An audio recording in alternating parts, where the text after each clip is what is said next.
Fala pessoal, vamos então agora falar no movimento circular e uniforme, o pessoal que está acompanhando aí o curso de mecânica. Então vamos nessa. O movimento circular e uniforme, botei uma interrogação para entender o porquê que tem que ser uniforme a gente está tratando. Uniforme, se tiver, pensa nesse movimento, eu tinha uma bolinha aqui e ela está realizando esse movimento, tudo bem?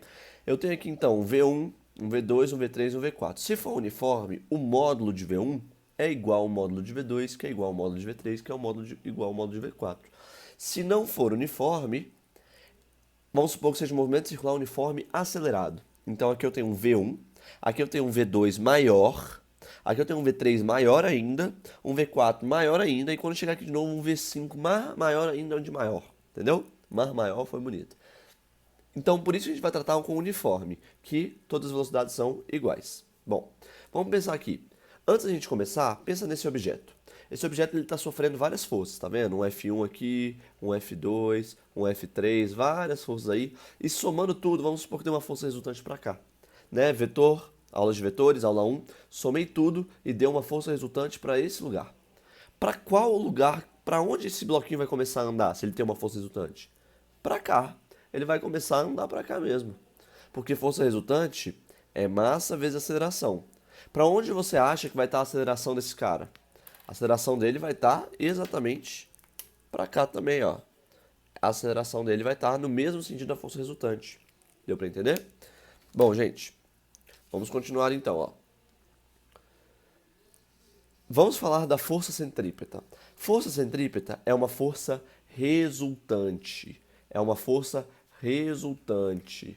Força centrípeta é uma força resultante. Eu gosto de repetir isso várias vezes porque o pessoal esquece disso.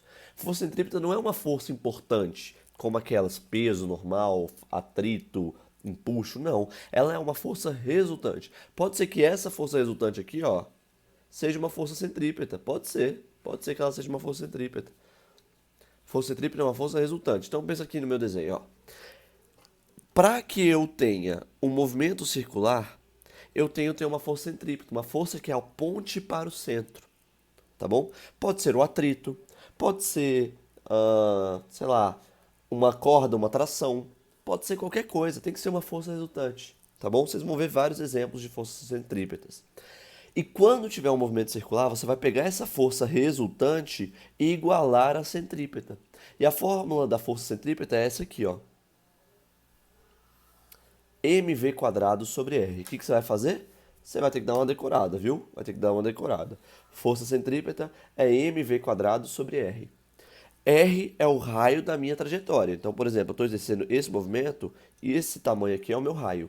Massa é a massa da bolinha que está rotacionando. Finge que você está rotacionando essa bolinha. Ela veio para cá, aí depois veio para cá, aí depois veio para cá. E ela fica rotacionando.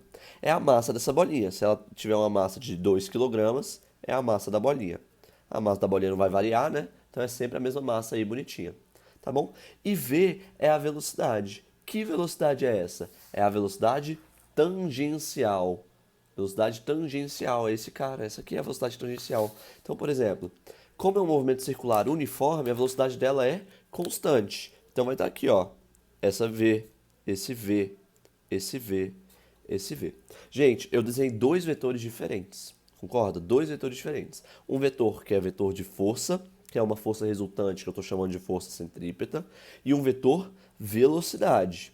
Né? Eu não escrevi, mas é o vetor velocidade, todos eles. O verde é vetor velocidade. Eu não posso misturar um vetor força com um vetor velocidade. Não faz sentido nenhum eu somar esses dois vetores. Um vetor força de Newton e um vetor de velocidade metros por segundo. Não tem sentido, então eu só quis desenhar para mostrar para vocês, tá bom? Então tá. Decorou mv quadrado sobre r? Mv quadrado sobre r. Não pode esquecer. Massa vezes a velocidade ao quadrado sobre o raio. Essa é a força centrípeta. Se fosse, por exemplo, a tração, a força centrípeta, é uma corda que está rotacionando a bolinha, né? A corda. Aí você colocaria que a tração é igual a mv quadrado sobre r. Se fosse uma força elétrica, né? Aí você colocava força elétrica mv quadrado sobre r. Força magnética mv quadrado sobre r. A gente vai fazer muito isso no terceiro ano. Vamos tratar agora da aceleração centrípeta, né? Aceleração centrípeta. Você não tem que a força resultante é massa vezes aceleração? Não tem isso, a segunda lei de Newton? E eu não falei que a força centrípeta é uma força resultante? Então quer dizer que a força centrípeta mv² sobre r. Vamos descer para a massa. Sobrou que a aceleração centrípeta é definida por v² sobre r. Definida por v² sobre r. Isso é a aceleração centrípeta, tá bom? A gente pode escrever ACP, aceleração centrípeta, v² sobre r. É só tirar a massa, né? Deu para entender? É só cortar a massa. Como aqui é massa vezes aceleração, massa vezes aceleração. A aceleração é v² sobre r. Muitos exercícios cobram. Qual que é o valor da aceleração centrípeta? v² sobre r. Eita, aceleração, né? Aceleração é um vetor? É. A força centrípeta não está apontando para o centro? Então, para onde a aceleração centrípeta está apontando sempre? Para o centro. Porque para onde a força resultante está apontando, a aceleração resultante também está apontando. Deu para entender? Bom, agora a gente vai brincar com isso aqui, ó. Um movimento circular não uniforme. Fazer um tracejado. Essa matéria aqui que eu estou falando de movimento circular não uniforme, ela é bem menos cobrada. Mas a gente tem que entender ela e é bom saber isso. Pensa só. Um movimento circular não uniforme. Eu tenho aqui uma velocidade v, v1. Aí quando chega aqui, já está maior, um v2. Quando chega aqui, já está maior ainda, um v3. Quando chega aqui, então, meu filho, nem cabe no papel, um v4 e assim por diante. É aquele barbante que você prendeu uma bolinha, uma moeda e está rotacionando e aumentando a velocidade muito, entendeu? Exatamente aquele processo. Pensa só, é um movimento circular? É. Então eu vou desenhar os vetores aceleração, tá? Vou deixar claro aqui que eu estou falando dos vetores aceleração.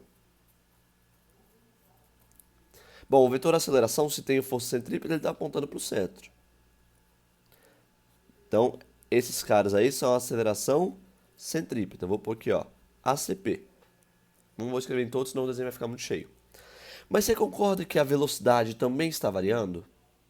Se a velocidade está variando, essa aqui é a velocidade tangencial. Então quer dizer que existe uma aceleração que se chama aceleração tangencial. E ela está apontando para o mesmo sentido da velocidade, que é o AT. AT. E esse é um vetor de tamanho fixo, porque a aceleração não está mudando. A aceleração muda a velocidade, mas a aceleração continua constante. Então é um vetor igual. Vamos fazer esse mesmo desenho nesse papel aqui, ó. Eu tenho um movimento circular, aqui eu tenho uma aceleração centrípeta, e aqui eu tenho uma aceleração tangencial. E nesse ponto, eu tenho uma aceleração centrípeta para o centro, que vale quanto a aceleração centrípeta mesmo? v² sobre r, né? Aceleração centrípeta. E eu tenho uma aceleração tangencial para a esquerda, porque a velocidade está aumentando para cá. E esse vetor tem em módulo o mesmo tamanho desse vetor, o mesmo tamanho, tá bom? Ou seja, se a gente analisar nesse ponto, concorda que isso aqui é um vetor aceleração? Isso aqui também é um vetor aceleração? Então eu posso somar os dois, porque os dois estão falando da mesma unidade, a mesma coisa. A gente pode aplicar aqui a lei do paralelogramo, ó.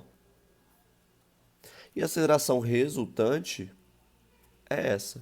Essa aqui é a aceleração resultante. O que os exercícios fazem? Eles te dão essa aceleração resultante, eles falam, ó, a aceleração resultante vale tanto. Calcule a aceleração centrípeta e a tangencial. E ele te dá esse ângulo aqui, ó. Né? Ele te dá esse ângulo θ. Aí o que você vai fazer? Decompor, né? Você decompõe essa aceleração resultante numa aceleração nesse eixo e numa aceleração nesse eixo. Essa aqui é a tal aceleração centrípeta e essa aqui é a tal aceleração tangencial. Deu para entender como é que eles brincam? Movimento circular é uma matéria muito divertida, se você pegar a manha dela. Vamos fazer um resuminho, então? Movimento circular uniforme. O uniforme, as velocidades são iguais, certo? Eu quis dizer isso aqui, ó,